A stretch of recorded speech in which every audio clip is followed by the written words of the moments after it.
Welcome, everyone. My name is Davis Sawyer. I'm one of the co-founders of the Canadian software startup DeepLight and recently the chairperson for the tinyML Summit, which was fantastic.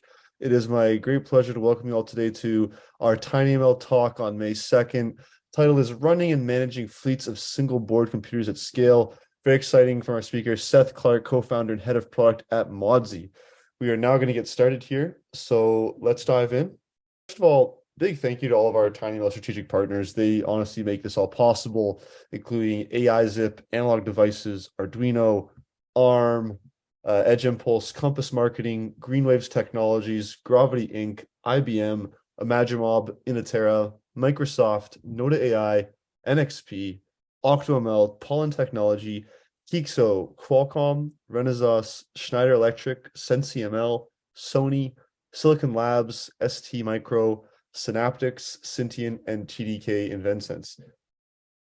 Fantastic list there that makes all this stuff happen.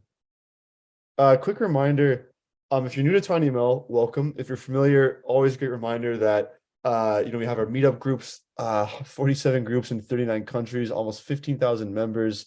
That's been growing and growing since day one. And we have our LinkedIn community groups, always interesting stuff posted there, about 4,000 members and almost 12,000 followers. This talk will be posted on YouTube. There are also hundreds of videos like it on YouTube as well. If you want to learn or educate yourself on any aspect of the industry, this is like your go-to source. So subscribe to the tinyML YouTube channel for updates and notifications.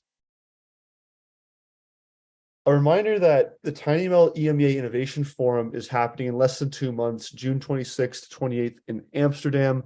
Like the summit, this is a in-person kind of flagship or a second flagship event that is a gathering of just the best and of the ecosystem. And there are sponsorships available if you're interested in the area. Highly recommend it. So let's get into it. It is my distinct pleasure to welcome Seth Clark here today. Seth Clark is head of product and co-founder at Modzy. Prior to founding Modzy, Seth served as product manager for a number of successful analytics products. He also served as principal at Booz Allen Hamilton, where he led complex projects at the intersection of data science and software development. He has degrees in engineering from the University of Southampton and the Massachusetts Institute of Technology. Seth, thank you very much for being here today. We're really happy to have you, and I'll let you take it from here. Oh, well, the pleasure is all mine. And Davis, thanks for the kind introduction. It's great to be here and to have a chat with you all.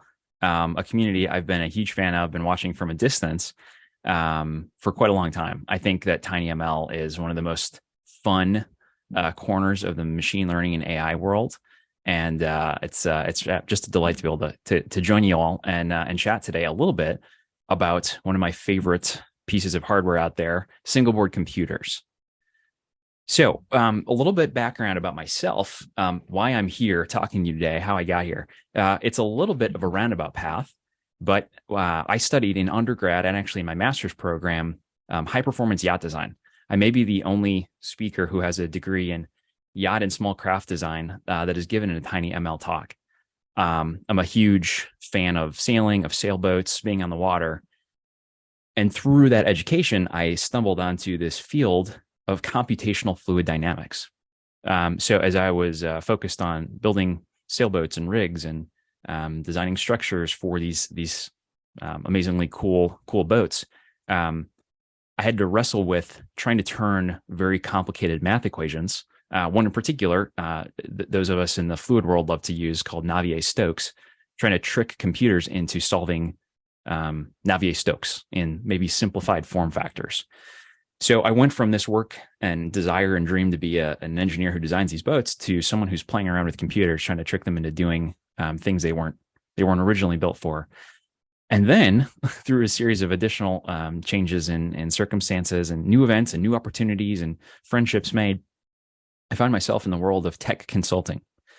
And what I found is the culmination of a lot of what I had done in this world of computational fluid dynamics was coalescing into the field of data science. So for over 10 years now at this point, I've been working on application development and data science product development, really focused on helping to build applications, solutions that non-technical folks can take advantage of to sort of get the benefits that come with tricking silicon into doing multivariable calculus. So that's my journey here. And along the way, I've had some really fun opportunities to be both on the hardware side of things as well as the software side of things. I think my first exposure to what you'd call a single board computer was back in 2006 when I founded an autonomous sailboat team at MIT. And we were actually preparing for a competition, an international competition with these autonomous sailboats. And we were trying to use computer vision at the time, actually, to help us detect and locate a buoy that we had to sail this autonomous sailboat up and tack around. And the first time I saw the head of our kind of electrical systems team boot up, a 2-inch by 2-inch LCD screen with a little, Linux desktop, it blew my mind to think that you could have a whole computer on this tiny little board. And this was pre-Raspberry Pi. Getting that thing up and running was tremendously painful. And then trying to run non-deep neural network-based computer vision models was also crazy. Needless to say, that angle and approach didn't work. We ended up just using GPS data points because that was a lot simpler. But it opened the door to me to this whole world of the interface and the connection between the software that we can use and create to solve really interesting problems, and then the hardware that ultimately actually has to grind through that software and make it work. So that's what we're going to talk about today. We're going to talk about the single board computer revolution and how we can really take advantage of those devices for machine learning projects that scale beyond just our home workshops, which you've caught me in here today. This is my kind of home makerspace lab, and got my 3D printer and a wall of edge devices and soldering gear and everything I need to build stuff.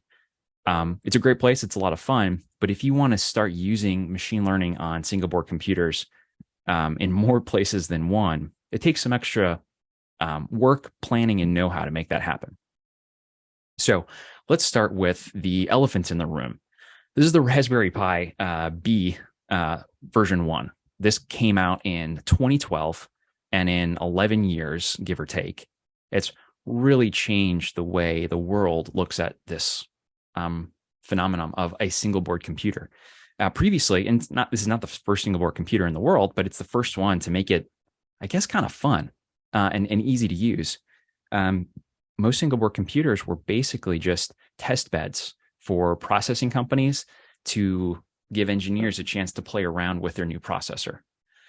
And so there was never an intent for those dev boards to become sort of production productized solutions. They were experimental platforms.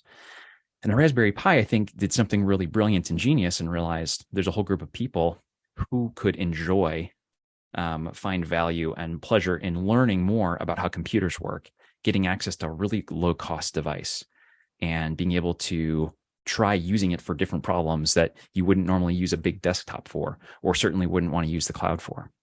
And I think that the way they made it fun is what has blown up into the current glut of single board computers that we have today, covering everything from ARM to x86 and AMD CPUs, access to GPUs, TPUs, plug-in accelerators, ports. We love plugging stuff into single board computers.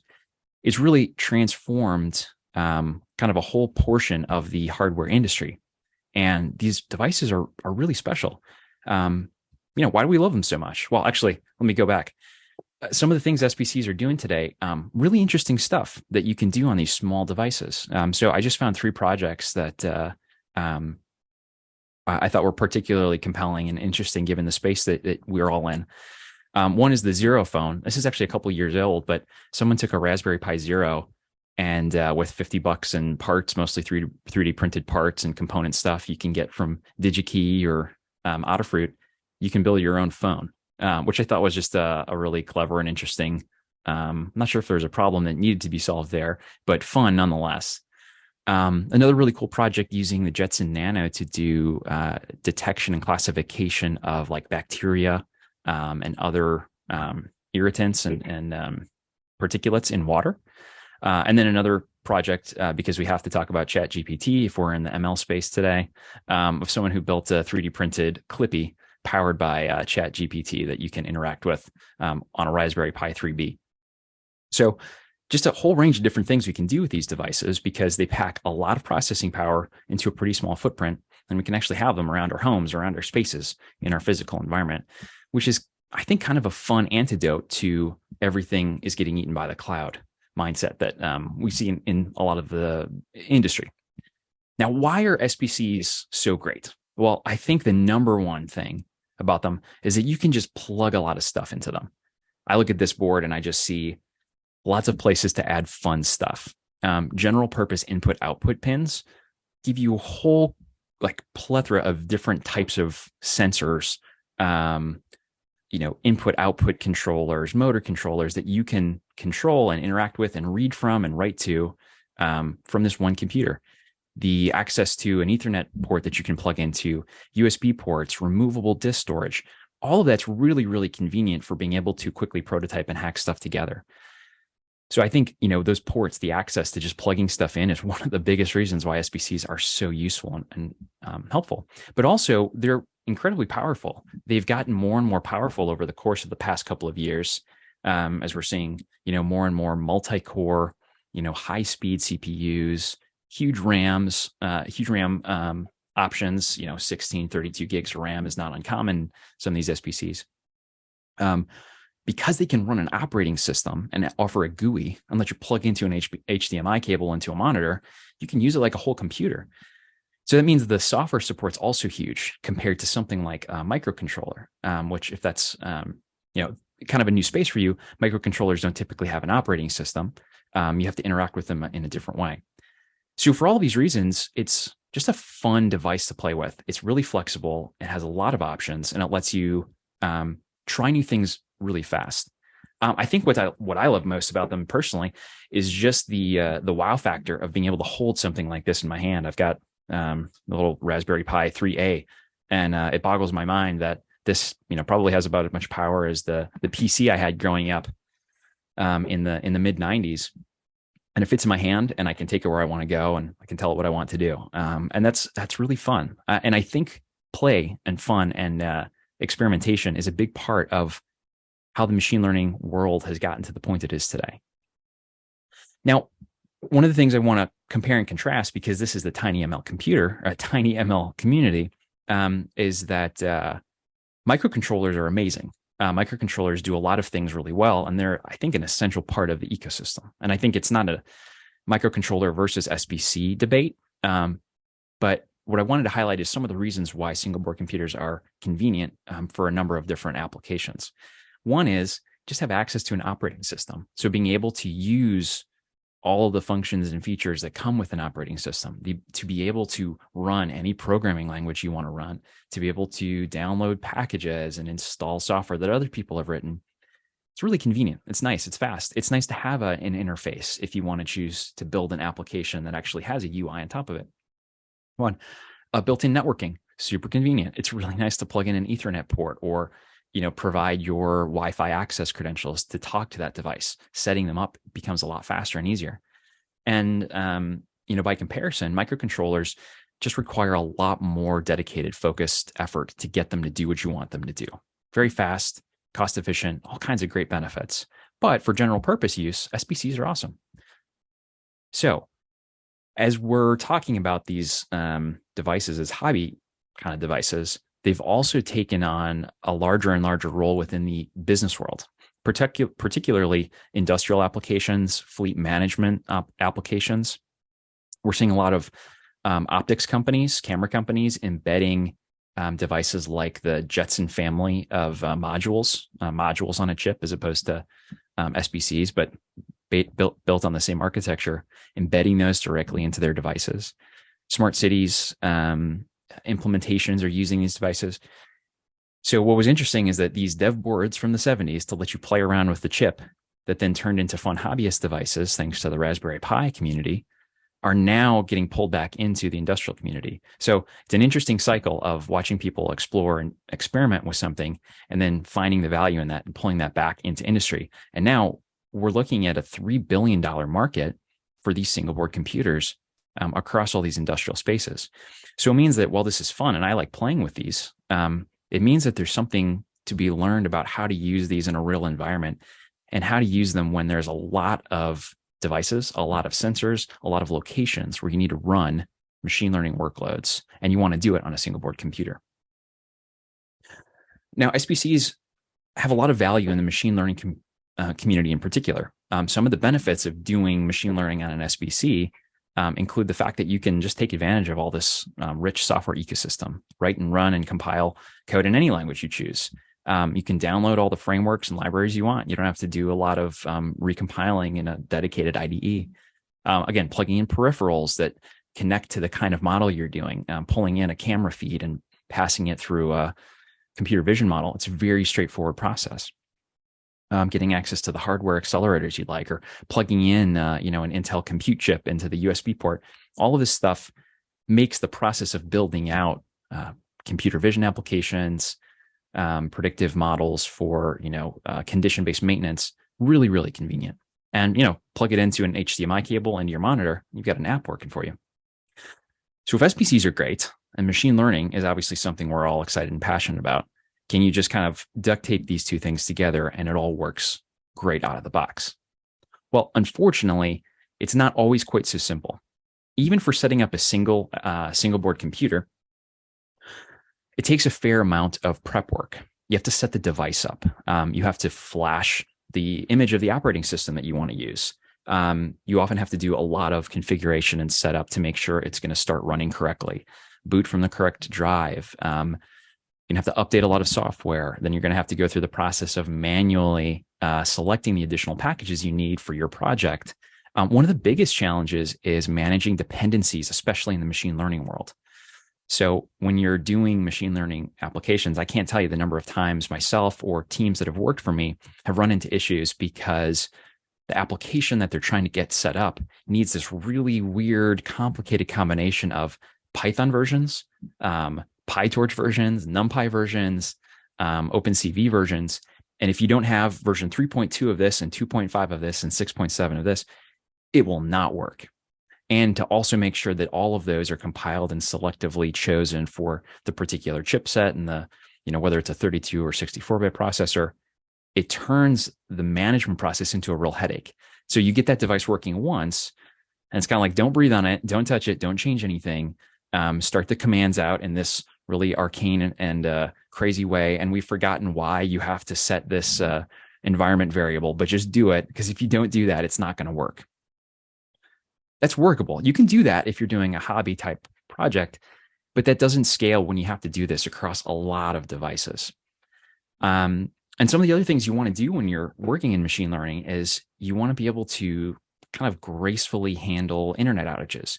You want to be able to monitor those models as they're running. And you want to be able to update and deploy new models over time. So there's the management of the dependencies plus the kind of forward-looking aspects that we have to think about, particularly, those of you out there who are data scientists and are focused on specifically the model performance. You need to be in a mindset where these models have to constantly be evolving and improving over time. So kind of how do we solve that in the SBC world? Well, if we want to scale this out to 1,000 SBCs, there's a few things that would be really nice to have. One, it'd be great to be able to just send the model code and the dependencies out to this fleet of devices in a dependable way that can be done repeatably, where you don't have to, whisper an incantation into the air and hope they all take it, and can do so scalably so that lots of devices connected to some sort of system we create are able to continue to run independently of each other. Excuse me. You want to be able to connect to local data sources and other applications that are in that area. So you want to have simple access and simple ways to talk and communicate to these sources of data. It'd be great to be able to run them really fast and to use as few resources as you can. SBC is pretty powerful for their size, but machine learning models are hungry. They typically require a lot of resources. Even minifying these models and doing sparsification to get them very lean and mean, they still can eat up a lot of RAM, memory, and storage space. So these are all aspects that would be great to have out of a system. But how might we actually achieve that? Well, I would like to introduce you to the container. For those of you who have worked in any kind of form of software development and aren't exclusively embedded software or hardware engineers, I'm sure you've run into containers. You've probably used them. You've probably worked with them before.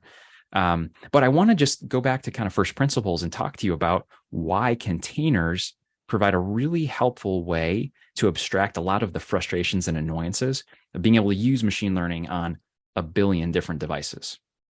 So first of all, the basic idea of a container is that it allows you to package up a set of software components that you want to be able to repeatedly run on a specific device, and to do so with kind of the smallest amount of footprint possible.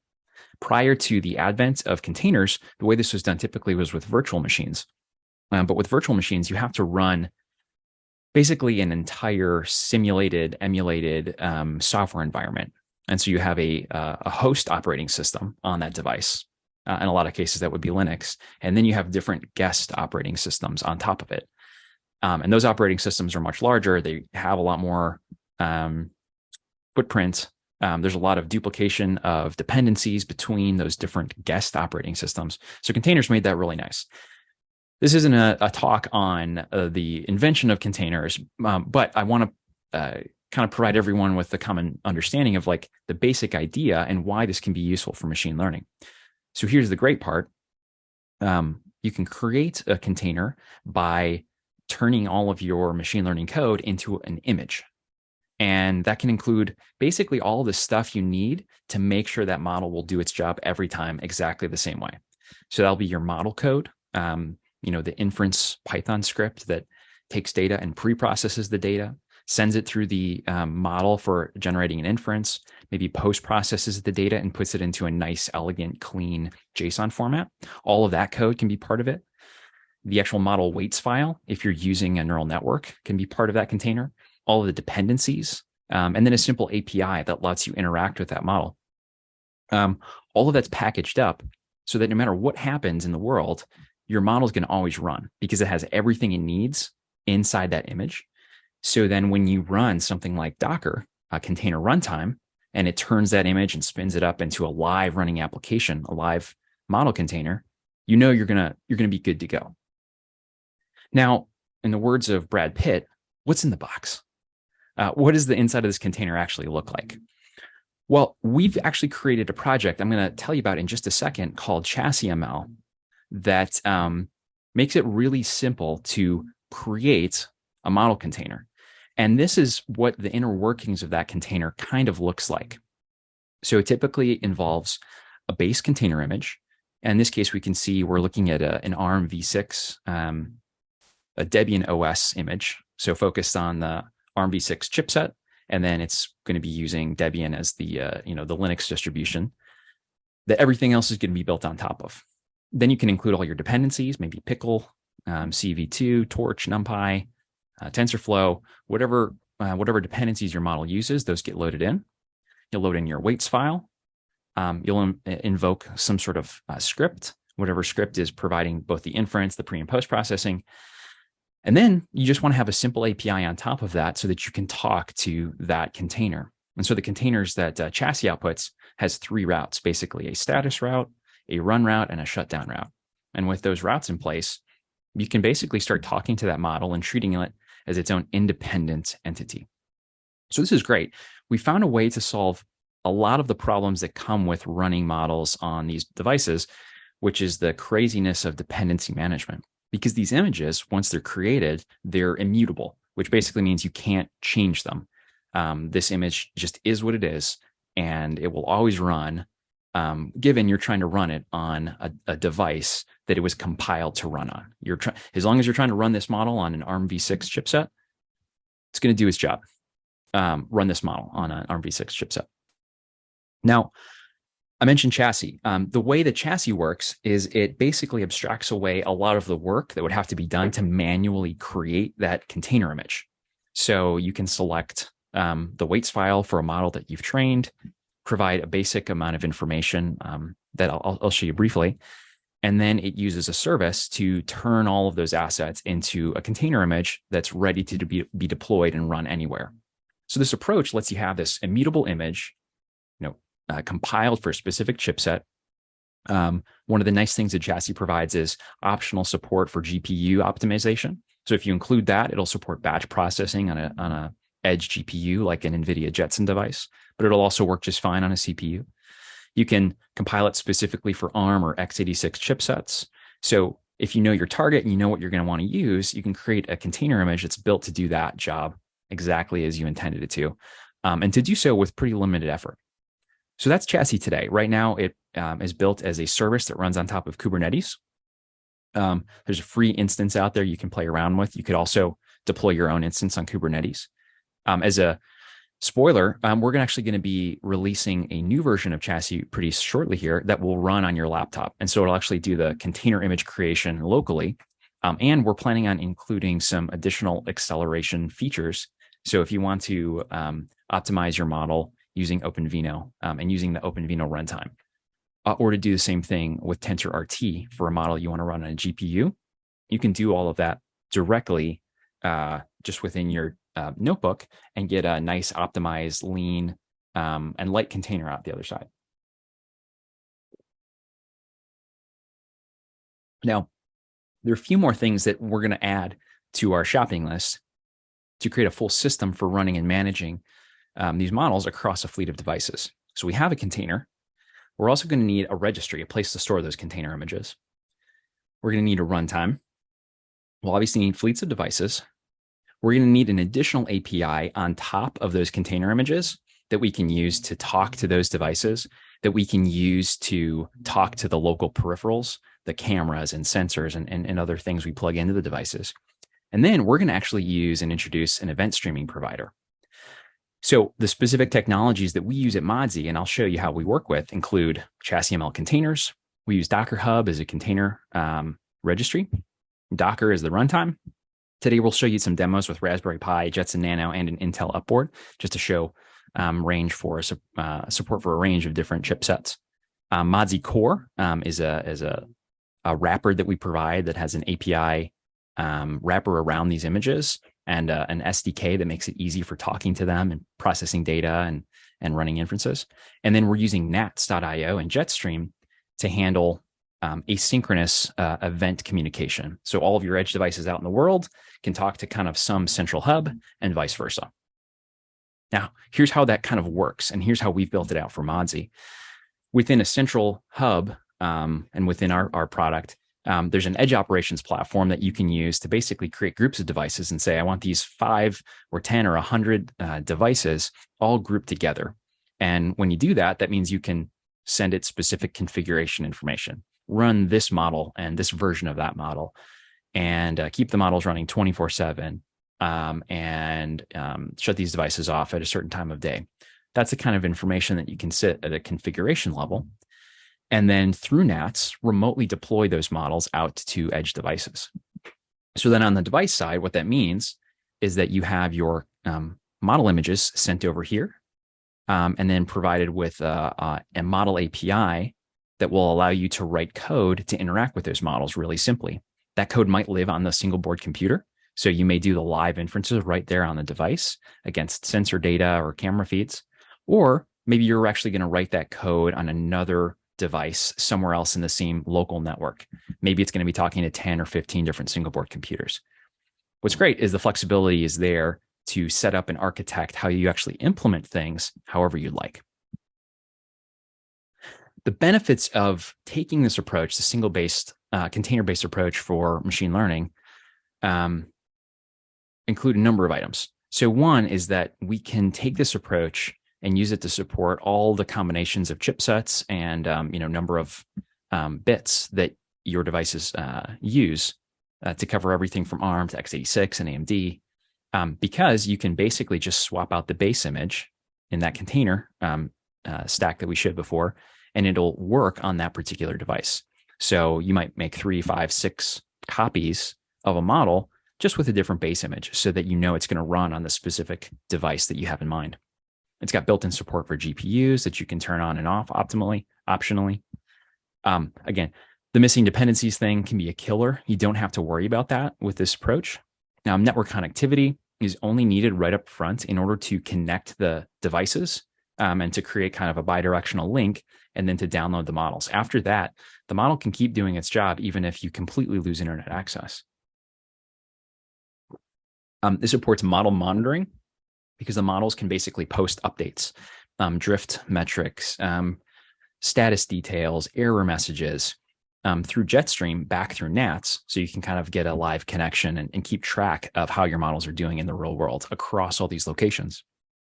And finally, really, really importantly, you can manage new models and versions centrally across a lot of different devices.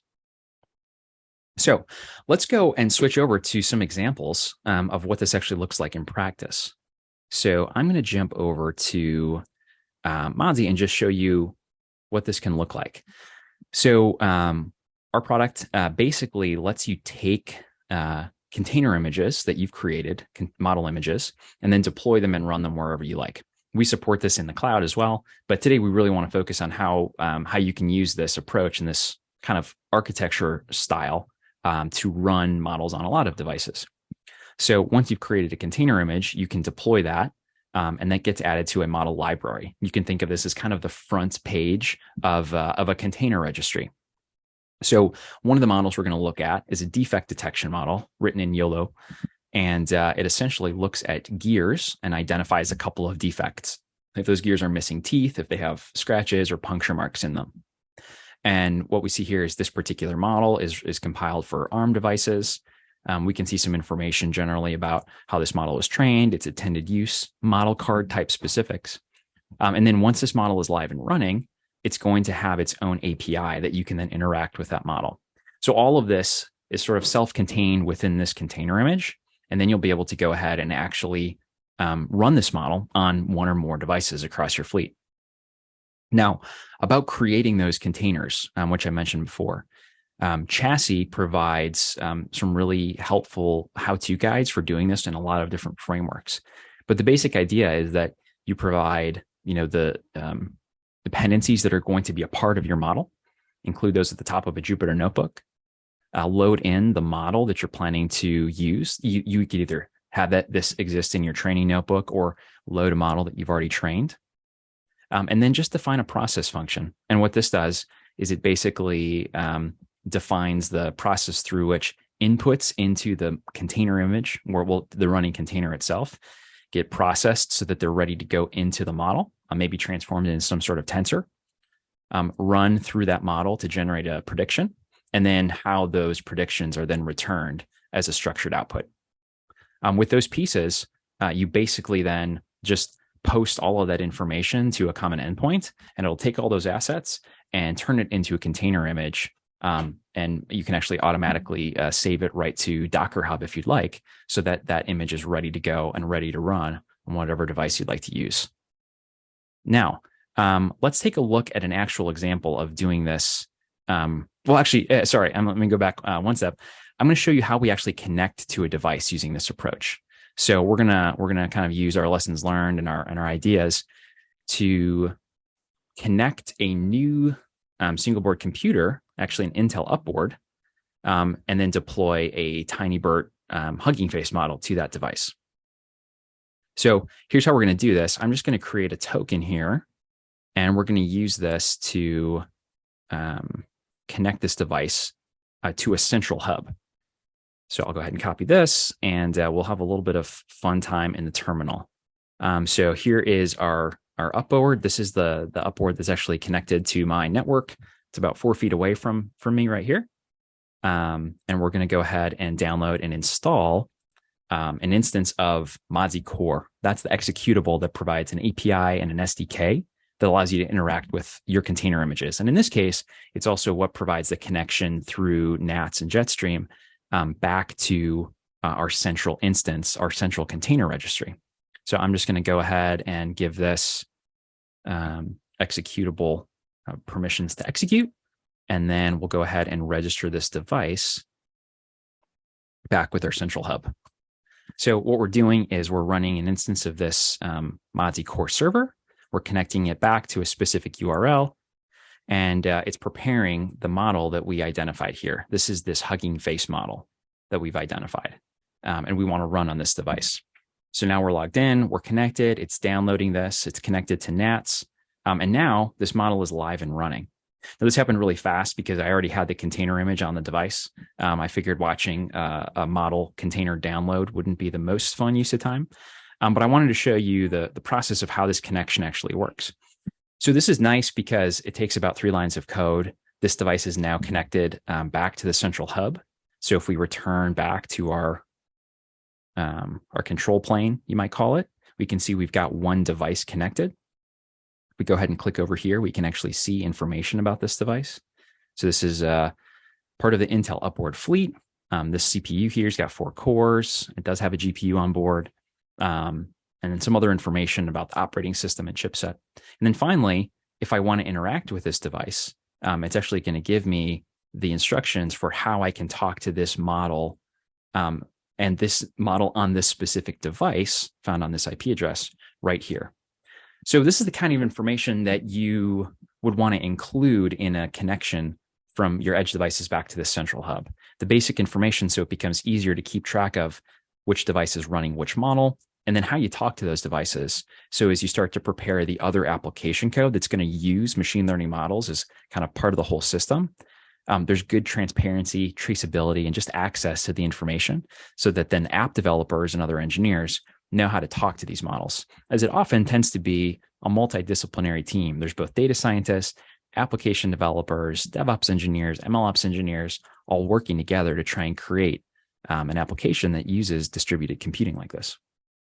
Now, if we want to go ahead and try and talk to this model, what I'm going to do here is double check to make sure I'm talking to the correct IP address. So 192.168.1.205. We are tempting the demo gods here, but we're going to go for it and just have a little bit of fun and see if this thing works. All right, that's the correct IP address. I believe that is the correct model ID. We'll check this one more time. This is model ID, yep, G0H version 1.0. So I think that is all correct. So what we're going to do is talking about single board computers, and we'll see if this model is actually doing what it's supposed to do. All right, Python 3, and we'll do test edge. And there we go. Surprise, surprise. The demo gods were kind to me here. So we can see we just sent this single line here. We love talking about single board computers to this device. It's about 4 feet away, and it immediately returned class predictions here. So generally, this Upward thinks that I'm pretty happy about single board computers, which is correct in this case. So this is great. Enough looking at code. That's all nice and fun. Let's look at an actual application of what you might do on top of this. So the next one I'm going to show you is actually the exact same model, but we're going to be running on a Raspberry Pi, which means, if you recall, that container image is going to have a different base image. So the container image that we're going to be running in this example will have an, I think it's an ARM v6 image, but it's a 64-bit ARM chip that's running on the 3B plus, and it's going to host the same model. But in this case, we're going to actually interact with it via a Flask app. And so that's running on my MacBook Pro here. This is actually not in Philadelphia. I'm in Washington, D.C. So in this case, we're both in the same place, which makes talking to my edge device very simple. So let me pull up that interface, and I'll show you what that looks like. So here we've got Hugging Face, we got a Raspberry Pi, and we'll send some messages here. It's great to talk to the tinyML community about SBCs. I'm not great at typing in front of people. Oh, what happened there? One second here. Oh, there we go. I think I need to reload the page. I'm happy today. Okay, there we go. This is what I was looking for. So now we have an example of building a simple Flask application that can then interact with this device, run on top of it. Now, why would you do an NLP-based model on an edge device? Realistically, there's not a ton of practical examples. I have seen some folks, show examples of how you can run Llama, one of the large language models, on a Raspberry Pi. And I think it's more for fun, which I'm a huge proponent of doing things for fun. But at the same time, the idea is mainly to demonstrate the concept that you can deploy all kinds of different models and treat a Raspberry Pi just like you would an EC2 node or EC2 instance on AWS. It becomes one more place where you can choose to run a model. And in some cases, NLP models may fit. More likely, sensor-based models, computer vision models, acoustic models, probably a better fit for that application. But kind of something fun that you can play around with using this container-based approach. And updating these models is incredibly simple. If I actually go back here, we can see the device group that this is connected to. So we'll see we've got the Modzy Pi 3B. And this is the device I was actually just talking to. Right now, it's running version 1.0 of this TinyBERT model.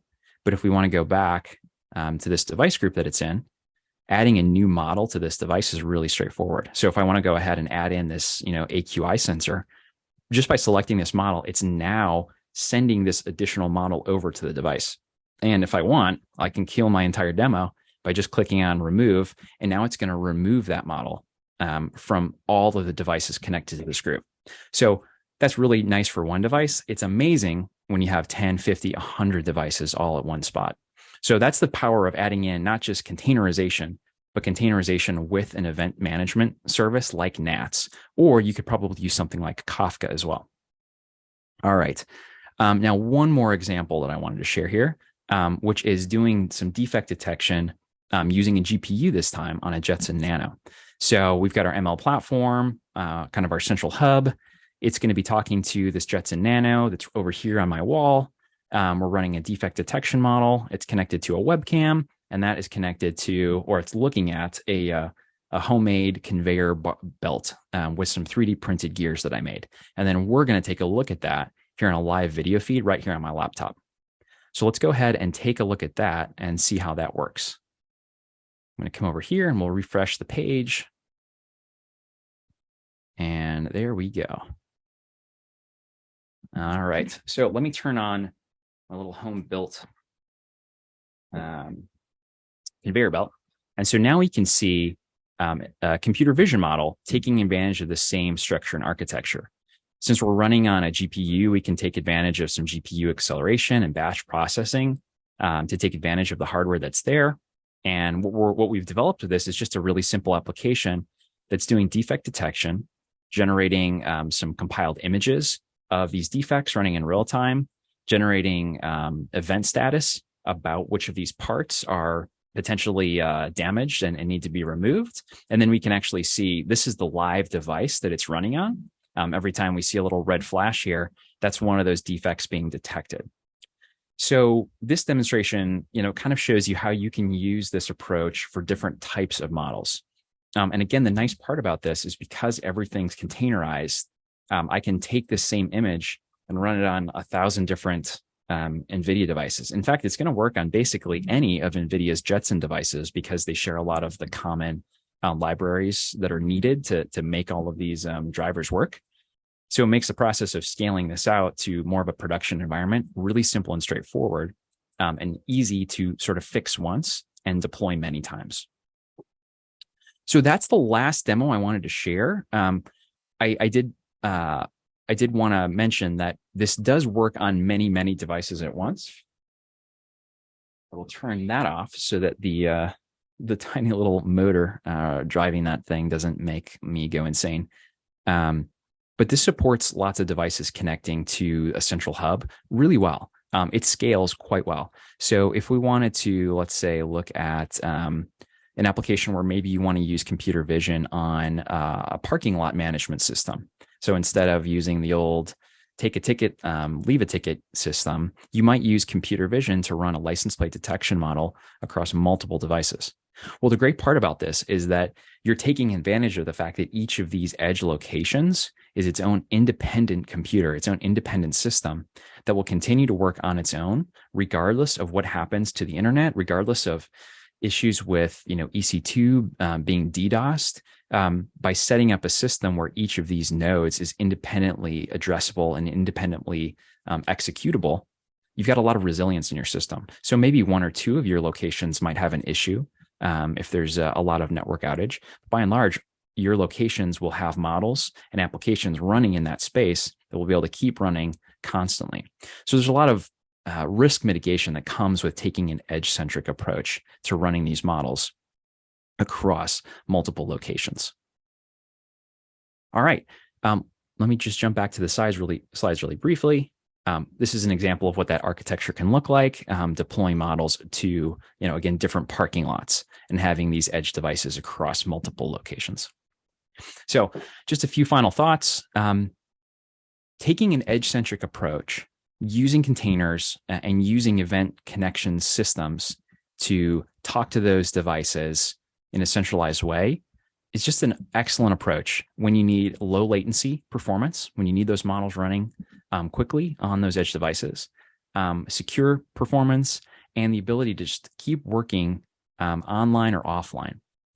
One of the other benefits that we didn't talk about in too much detail is that we're able to get live information from those models back to our central hub. So it means you have a really great feedback loop for being able to sample inference results, to sample actually the raw inputs, to be able to pull back sort of live on-device drift detection calculations back to your central hub so that the data scientists on your team are able to use that information to say, hey, it's about time for a new revised model. And I even have live production data from my edge devices to use in that retraining loop. So not quite federated learning, but it provides access to the data that you'll need to do for another kind of batch training process. And, the final thought here is, with single board computers, start small. You don't have to boil the ocean. You don't have to solve for imaginary scaling problems, but planning for scale allows you to overcome a lot of those hurdles before they become really painful. So that is everything I wanted to share today. Thank you so much for the time and for listening in. And it was just an absolute delight to be able to share this with you all. So looking forward to your feedback and thoughts. And please connect with me on LinkedIn or elsewhere. Awesome. Seth, thank you very much. That was fantastic. I think this is the first tinyML talk we've had with, there's two firsts here. Definitely the yacht design, and I think the first time a Brad Pitt and tinyML have been mentioned in the same discussion. So thank you for that. And very, very informative too. I mean, this is definitely an essential part. So I'll get into the questions here. We have a few here in the Q&A. First one I'll bring up is from Mason Manowar. It's a good question. It says, is there any penalty, extra overhead due to using containers? Can the GPU perform as fast in containers versus the host system? Great question. What we found is that for an individual model, there's almost no penalty for interacting with the GPU. But the penalty of the system and the approach that I've shared here is that you don't get as much efficiency if you're running multiple models on the same single board computer, because each of those container images is its own immutable entity, the way that we've approached and structured things. So if you want to run 3 or 4 or 5 different models on the same single board computer, you're going to have some redundancy within each of those images. Each of those images probably have common frameworks, common dependencies that could be shared. And that's going to take up more space and more resources. So there is a bit of a trade-off for sure if you need to run multiple models. But for an individual model, the containers like incredibly performant. So I don't think that's been a real issue. Cool. So I guess you'd say that one of the main benefits of what you guys are doing is adding that resiliency with the trade-off of potentially more resource consumption or usage, but you're adding that kind of to your point about scale, right? And being prepared for that kind of demand, which makes sense. Yep. And I mean, there's a follow-up question to this, but I think you kind of answered it, from the same person. Why not just flash the SBC with the image, running the whole thing on the SOS system?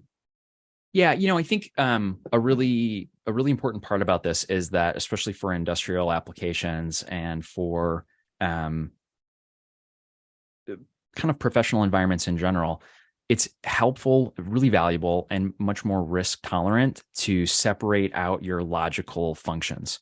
So to be able to have your machine learning stuff over here doing its own thing, and then your application code, if you need to run the application code, maybe pipelining data from an MQTT connection, that might be another piece of code that you want to independently interact with, change, update, subscribe to a new event or message, and then pipeline that to your model. It's very helpful and a lot more flexible to have that separation of logic. So that's one of the reasons why having a container-based approach and saying, hey, my model's over here doing this in this container, it does take a little bit more resource requirements, but it means that you can iteratively build out and improve your systems over time.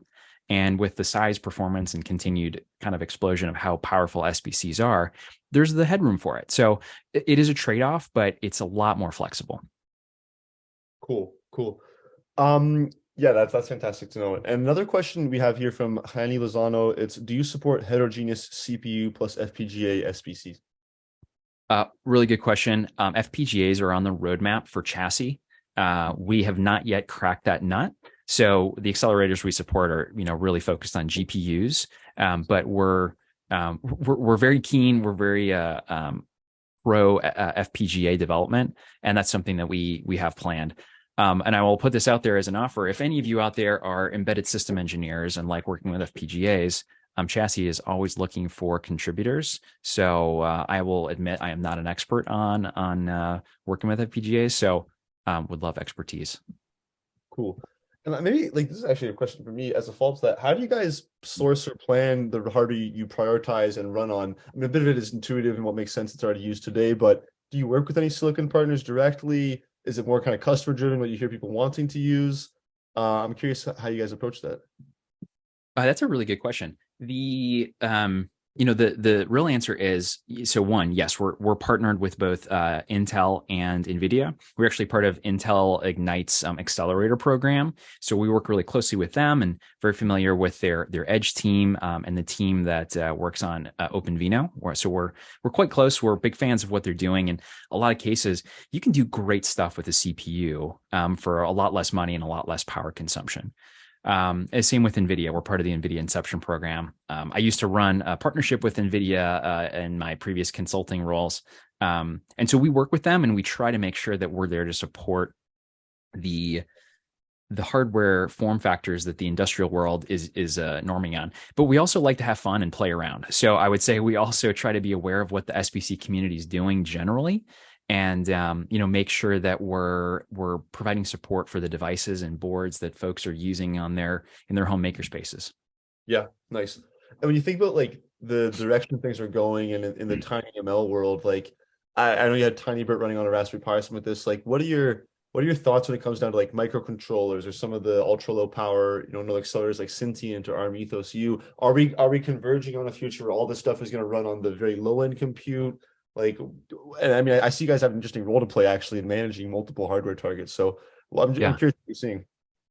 I think it's our kind of central ethos. The way I think about it is like being able to support AI anywhere. There are a lot of use cases for running machine learning on a microcontroller. I think it's just an incredibly powerful thing to be able to have a neural network running on an embedded device that has no operating system. It's so fast, it's so low power, it's so efficient. And there's a lot of scenarios like that where there's no other option. We work with a lot of industrial manufacturers who build physical systems, and they literally don't have enough headroom on their chips to be able to run an operating system. At the same time, there's spaces for devices all the way from there, all the way up to the cloud. So our mindset is we just want to support a world where you can choose the target of where you want a model to run, kind of based on the need and the use case. So for us, it's all of the above. Yeah. Nice. I mean, containerization is kind of like a great approach to that. So there's one more question here that thanks for Kirsten for addressing it. I'll bring it up here just so everyone hears it. The question is, have you been able to run any model, especially computer vision models, on a Raspberry Pi? And if yes, how do you get beyond the problems of installing a full version of OpenCV? Does containerization help in this respect? Yeah, great question. Absolutely. We have definitely run computer vision models on a Raspberry Pi. I think we may even have a GitHub repo with information on how we do that. It takes a little bit of work, but if you're thoughtful with the model you select, the size and the resource constraints of the model, and are flexible with how many what frame rate you're looking for, it's absolutely doable. But I can connect you with our head of ML engineering, Brad Monday, after the call to kind of chat more. Perfect. And I'll do one more question here. If anyone has any last minute questions, please throw them in the Q&A. Now's your chance to bring it up with Seth and the team. Last question for you so far, Seth, is it's a good one for you guys. You might have a customer here. Is Modzy an open source software? Do you have to pay a subscription to use it? Is there a limitation to the number of devices? Great question. Modzy is a proprietary platform. built for deploying and running machine learning models all over the place. Yeah, there is a subscription to use it. And we have two pricing models. One is based on using it in the cloud, where you pay for something called a processing engine, basically how many times you can scale it. Or if you want to run on edge devices, you basically pay per device annually, and it's a relatively low cost per device. Awesome. This was a fantastic presentation. Thank you everyone for your good questions. Thank you again, Seth and the team for putting this together. And thank you to all of you for being here today. So to wrap things up here, thank you again to our tinyML strategic partners, everyone who makes this possible. Our executive strategic partners, including Edge Impulse, the leading development platform for Edge ML, Qualcomm AI, advancing AI research to make efficient AI ubiquitous, Sentient, making Edge AI a reality, the Platinum strategic partners, Renaissance, enabling the next generation of AI-powered solutions, Sony, AI Trios, deploying vision AI at the edge at scale, and the Gold strategic partners, Analog Devices, where what if becomes what is, Arduino, easily deploy your tinyML solutions with Arduino Pro, Arm AI, including the powering tinyML innovation and Arm AI virtual tech talks, Inatera, neuromorphic intelligence for the sensor edge, Microsoft, Reality AI, I'm so sorry, that's SenseML. ST Micro provides extensive solutions to make tiny machine learning easy. Synaptics, engineering exceptional experiences. And the strategic partners, AIZip, Compass Marketing, Greenwaves Technologies, Gravity Inc., IBM, Imagimob, Noda AI, NXP, OctoML, Pollen Technology, Hixo, Schneider Electric, Silicon Labs, and TDK InventSense. So thank you again, everyone, for your time today. This was a fantastic presentation. You'll find the slides online.